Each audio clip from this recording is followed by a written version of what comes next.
اللہ تعالیٰ کے بابرکت نام سے شروع کرتی ہوں جو بڑا مہربان نہایت رحم کرنے والا ہے۔ نبی پاک صلی اللہ علیہ وآلہ وسلم پہ لاکھوں کروڑوں درود و سلام۔ امید ہے آپ سب خیریت سے ہوں گے انشاءاللہ۔ پڑھتے ہیں حدیث کی۔ درود قبولیت دعا کا باعث ہے۔ حضرت عبداللہ بن مسعود رضی اللہ عنہ کہتے ہیں، میں نماز پڑھ رہا تھا، نبی اکرم صلی اللہ علیہ وآلہ وسلم کے ساتھ ابو بکر صدیق اور عمر رضی اللہ عنہ بھی تشریف فرما تھے۔ میں دعا کے لیے بیٹھا تو پہلے اللہ کی حمد و ثنا کی، پھر نبی اکرم پر درود بھیجا، پھر اپنے لیے دعا کی تو نبی اکرم نے فرمایا، اس طرح اللہ سے مانگو ضرور دیے جاؤ گے، اور دوبارہ پھر فرمایا، اس طرح سے اللہ سے مانگو گے تو ضرور دیے جاؤ گے۔ اسے ترمذی نے روایت کیا ہے۔ یعنی پہلے حمد و ثنا الحمد شریف جیسے پڑھ لیں اور اللہ کے نام یاد کر لیں، پڑھ لیں، اور پھر درود پاک پڑھیں، اور پھر اس کے بعد جو آپ اپنے لیے دعا کریں گے، کسی کے لیے دعا کریں گے، وہ اللہ تعالیٰ قبول منظور فرماتا ہے جلدی انشاءاللہ۔ اور یہی طریقہ نبی پاک صلی اللہ علیہ وسلم کا تھا، اور یہی صحابہ کرام کا تھا، یہی طریقہ سب اپناتے تھے، اور ہمیں بھی چاہیے کہ اسی طریقے سے دعا مانگیں کہ الحمد شریف پہلے پڑھیں، حمد و ثنا کریں اللہ تعالیٰ کی، اس کے بعد درود و سلام بھیجیں، اور اس کے بعد ہم جو دعا مانگیں انشاءاللہ اللہ تعالیٰ قبول کرے۔ اور اللہم صلی علی محمد و علی آل محمد کما صلیت علی ابراہیم و علی آل ابراہیم انک حمید مجید، اللہم بارک علی محمد و علی آل محمد کما بارکت علی ابراہیم و علی آل ابراہیم انک حمید مجید۔ 167 میں نے آیات پڑھی تھی اور 4 رکوع پڑھا تھا۔ اب آگے پڑھتے ہیں انشاءاللہ۔ آپ لوگ بھی اس کو غور سے سنا کریں اور ضرور سنا کریں، قرآن پاک ہے اور یہ لفظ بہ لفظ ترجمہ ہے، تو اس کو آپ ضرور سنا کریں۔ سارے لسٹ میں دیکھا تھا کہ مطلب اگر 20 منٹ کی ویڈیو ہے تو 5 منٹ میں ہی اس کو مطلب دیکھ کے بند کر دیا۔ تو آپ دیکھیں کہ جب ہم قرآن کھولتے ہیں تو اس کو تقریباً 1 رکوع تو پڑھ ہی لیتے ہیں نا، یا 1 لائن پڑھتے ہیں، یا جتنا بھی آپ سے توفیق ہوتی ہے آپ پڑھتے ہیں۔ تو عربی میں آپ پڑھتے ہیں اور سمجھ بھی کچھ پتہ نہیں چلتا کہ آپ نے پڑھا ہے اور اس میں کیا اللہ تعالیٰ نے لکھا ہے۔ تو اگر آپ کو ایک اپرچونٹی مل رہی ہے، آپ کو میں نے دعوت دی ہے کہ دعوت اسلام میں آپ کو دعوت دیتی ہوں کہ میں ٹرانسلیشن کروں گی قرآن پاک کی، اور آپ قرآن سامنے رکھیں اور اپنا عربی آپ پڑھیں اور ٹرانسلیشن سنیں۔ تو لیکن بہت کم لوگ ہیں جو اس پہ عمل کر رہے ہیں۔ تو اللہ تعالیٰ آپ سب کو، ہم سب کو توفیق دے کہ قرآن پاک کو سمجھ کے پڑھنے کی انشاءاللہ، اور ضرور سنا کریں قرآن پاک۔ اگر آپ لے کے اس وقت نہیں بیٹھ سکتے تو آپ کم سے کم سن لیں، یہاں سے یہاں تک آپ کو پتہ چل جائے گا کہ یہ اتنا ہم نے ترجمہ سن لیا ہے، تو وہاں سے پھر آپ قرآن کا عربی میں بھی پڑھ لیں۔ تو جہاں آپ تھوڑا آگے پیچھے ہیں تو بھی آپ کم سے کم سنیں، ٹرانسلیشن سنیں، تو انشاءاللہ اس سے آپ کو بہت فائدہ ہوگا۔ آپ کو زندگی کو کس طرح سے بسر کرنا ہے اس کا پتہ چلے گا، اور کیا نبیوں کے ساتھ کیا گزری اور کیا ان کی سٹوریاں ہیں سب پتہ چلے گا، اور کن چیزوں سے اللہ تعالیٰ خوش ہوا، کن چیزوں سے اللہ تعالیٰ ناراض ہوئے، وہ سب چیزیں آپ کو اس میں پتہ چلیں گی۔ تو اس لیے اس کو سننا بہت ضروری ہے۔ تو پلیز آپ ضرور سنا کریں، پورا اینڈ تک سنا کریں، ٹھیک ہے؟ جزاک اللہ خیر۔ اس کو پڑھتے ہیں، اس سے آگے پڑھنا ہے۔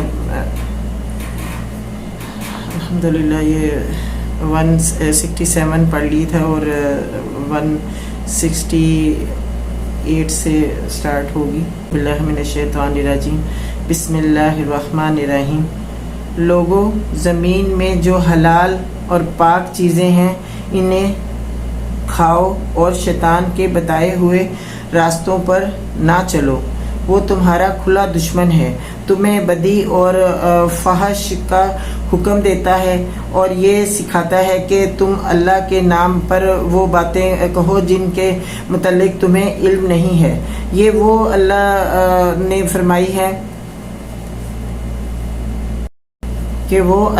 فرمائی ہیں ان سے جب کہا جاتا ہے کہ اللہ نے جو احکام نازل کیے ہیں ان کی پیروی کرو تو جواب دیتے ہیں کہ ہم تو اسی طریقے کی پیروی کریں گے جس پر ہم نے اپنے باپ دادا کو پایا ہے. اچھا، اگر ان کے باپ دادا نے عقل سے کچھ بھی کام نہ لیا ہو اور راہ راست نہ پائی ہو تو کیا پھر بھی یہ انہی کی پیروی کیے چلے جائیں گے؟ یہ لوگ جنہوں نے خدا کے بتائے ہوئے طریقے پر چلنے سے انکار کر دیا ہے، ان کی حالت بالکل ایسی ہے جیسے چرواہا جانوروں کو پکارتا ہے اور وہ ہانک پکار کی صدا کے سوا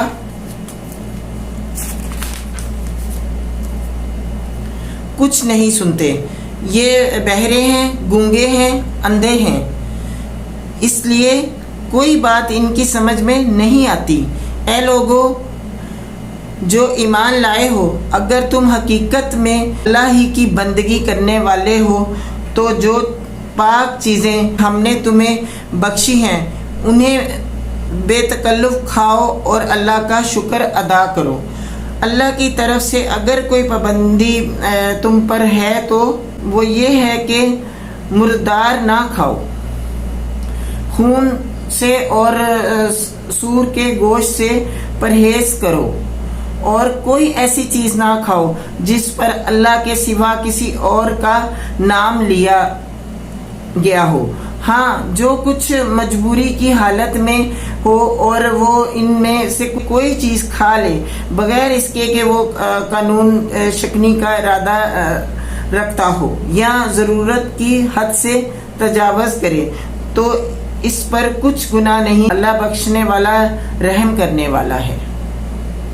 حق یہ ہے کہ جو لوگ ان احکام کو چھپاتے ہیں جو اللہ نے اپنی کتاب میں نازل کیے ہیں اور تھوڑے سے دنیوی فائدوں پر انہیں بھیٹ چڑھاتے ہیں، وہ دراصل اپنے پیٹ آگ سے بھر رہے ہیں.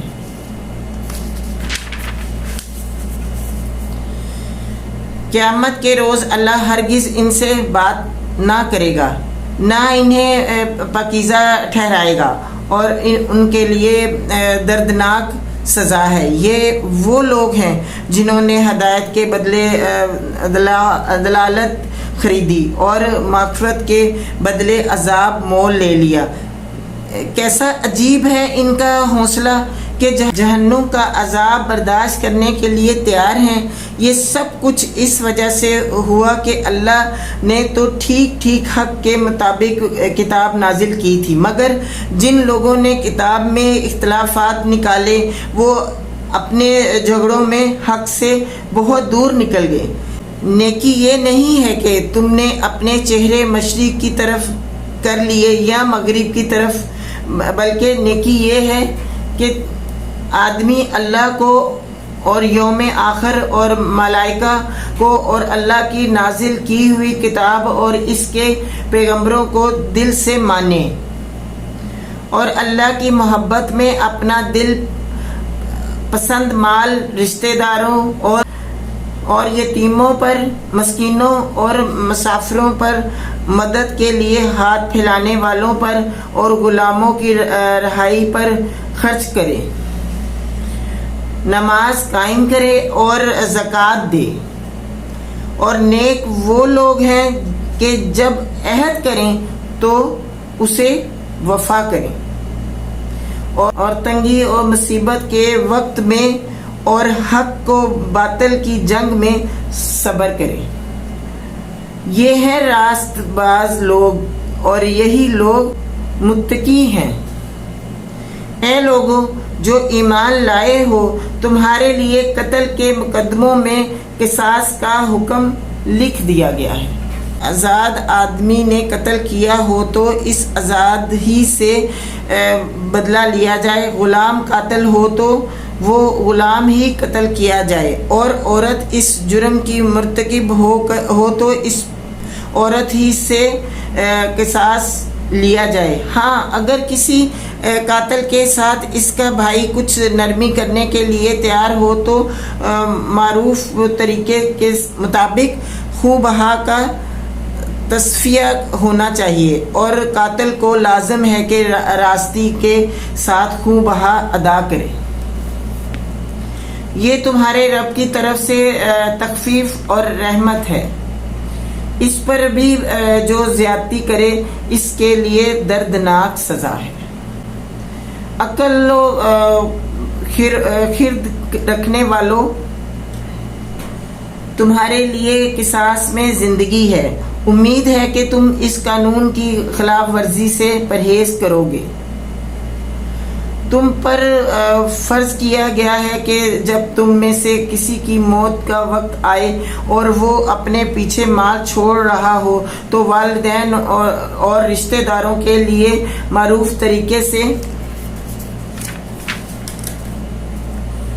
وصیت کرے۔ پھر حق ہے متقی لوگوں پر، پھر جنہوں نے وصیت سنی اور بعد میں اسے بدل ڈالا تو اس کا گناہ اس بدلنے والوں پر ہوگا۔ اللہ سب کچھ سنتا اور جانتا ہے۔ البتہ جس کو یہ اندیشہ ہو کہ وصیت کرنے والے نے نادانستہ یا قصداً حق تلفی کی ہے اور پھر معاملے میں تعلق رکھنے والوں کے درمیان وہ اصلاح کرے تو اس پر کچھ گناہ نہیں ہے، اللہ بخشنے والا اور رحم فرمانے والا ہے۔ اے لوگوں جو ایمان لائے ہو، تم پر روزے فرض کر دیے گئے ہیں جس طرح تم سے پہلے انبیاء کے پیروں پر فرض کیے گئے تھے۔ اس سے توقع ہے کہ تم میں تقوی کی صفت پیدا ہوگی۔ چند مقرر دنوں کے روزے ہیں، اگر تم میں سے کوئی بیمار ہو یا سفر پر ہو تو دوسرے دنوں میں اتنی ہی تعداد پوری کر لے، اور جو لوگ روزہ رکھنے کی قدرت رکھتے ہوں پھر نہ رکھیں تو وہ فدیہ دیں۔ ایک روزے کا فدیہ ایک مسکین کو کھانا کھلانا ہے، اور جو اپنی خوشی سے کچھ زیادہ بھلائی کرے تو یہ اسی کے لیے بہتر ہے۔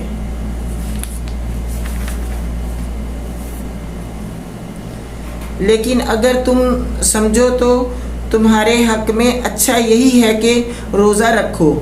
رمضان وہ مہینہ ہے جس میں قرآن نازل کیا گیا، جو انسانوں کے لیے سراسر ہدایت ہے اور ایسی واضح تعلیمات پر مشتمل ہے جو راہ راست دکھانے والی، حق الباطل کا فرق کھول کر رکھ دینے والی ہے۔ لہٰذا اب سے جو کچھ اس مہینے کو پائے گا اس کو لازم ہے کہ اس پورے مہینے کے روزے رکھے، اور جو کوئی مریض یا سفر پر ہو تو وہ دوسرے دنوں میں روزوں کی تعداد پوری کرے۔ اللہ تمہارے ساتھ نرمی کرنا چاہتا ہے، سختی کرنا نہیں چاہتا، اس لیے یہ طریقہ تمہیں بتایا جا رہا ہے کہ تاکہ تم روزوں کی تعداد پوری کر سکو، اور جس ہدایت سے اللہ نے تمہیں سرفراز کیا ہے پر اللہ کی کبریائی کا اظہار و اعتراف کرو اور شکر گزار بنو۔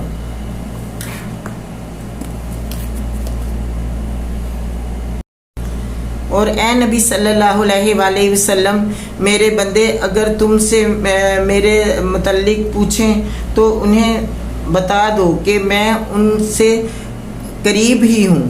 پکارنے والا جب مجھے پکارتا ہے میں اس کی پکار سنتا اور جواب دیتا ہوں، لہٰذا انہیں چاہیے کہ میری دعوت پر لبیک کہیں اور مجھ پر ایمان لائیں، یہ بات تم انہیں سنا دو، شاید کہ وہ راہ راست پا لیں۔ تمہارے لیے روزوں کے زمانے میں راتوں کو اپنی بیویوں کے پاس جانا حلال کر دیا گیا ہے، وہ تمہارے لیے لباس ہیں اور تم ان کے لیے۔ اللہ کو معلوم ہو گیا کہ تم لوگ چپکے چپکے اپنے آپ سے خیانت کر رہے تھے، مگر اس نے تمہارا قصور معاف کر دیا اور تم سے درگزر فرمایا۔ اب تم اپنی بیویوں کے ساتھ شب باشی کرو اور جو لطف اللہ نے تمہارے لیے جائز کر دیا ہے اسے حاصل کرو۔ نیز راتوں کو کھاؤ پیو یہاں تک کہ تم کو سیاہی شب کی دھاری سے صبح کی دھاری نمایاں نظر آ جائے۔ تب یہ سب کام چھوڑ کر رات تک اپنا روزہ پورا کرو، اور جب تم مسجدوں میں معتکف ہو تو بیویوں سے مباشرت نہ کرو۔ یہ اللہ کی باندھی ہوئی حدیں ہیں، ان کے قریب نہ پھٹکنا۔ اس طرح اللہ اپنے احکام لوگوں کے لیے بصراحت بیان کرتا ہے۔ توقع ہے کہ وہ غلط رویے سے بچیں گے، اور تم لوگ نہ تو آپس میں ایک دوسرے کے مال ناروا طریقے سے کھاؤ اور نہ حاکموں کے آگے ان کو اس غرض کے لیے پیش کرو کہ تمہیں دوسروں کے مال کا کوئی حصہ قصداً ظالمانہ طریقے سے کھانے کا موقع مل جائے۔